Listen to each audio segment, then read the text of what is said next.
I'm joined by our chief foreign editor, Rob Parson. So, Rob, what happened? The Russian candidate was meant to be a shoo-in.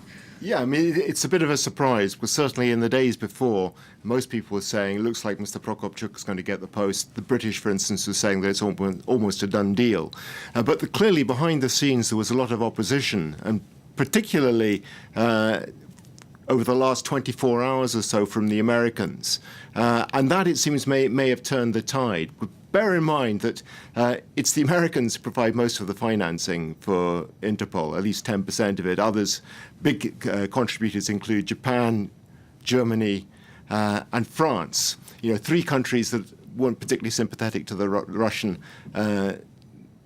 general either. So I think those factors were the most important. And at the last minute, people just look, we know which side our bread is buttered.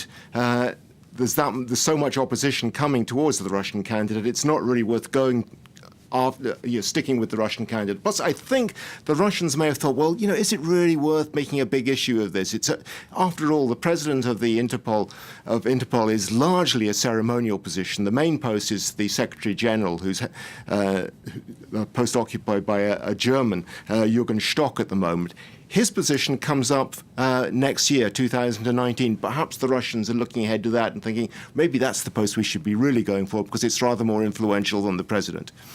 And why was there so much hostility to the Russian choice from the US and other countries? Well, I think largely it's about the system of red notices and the feeling that certain countries, among them Russia, misuse the red notice system, which is essentially like an international arrest warrant system.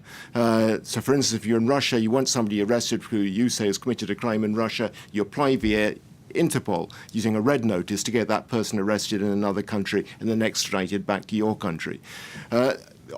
In particular, there were two cases involving the British financier of American origin, Bill Browder, who back in the 90s made a lot of money in Russia, but also is responsible for getting the Magnitsky Act into place in the United States Congress, targeting key Russian figures with sanctions. In other words, a man not particularly loved inside Russia. They went after him on at least two occasions for red notices, were pushed back by Interpol, because Interpol says you cannot use the red notices if there's a political, military, racial, or ethnic interest involved. And on two occasions they tried, were pushed back because it was felt that the motivation was political rather than criminal.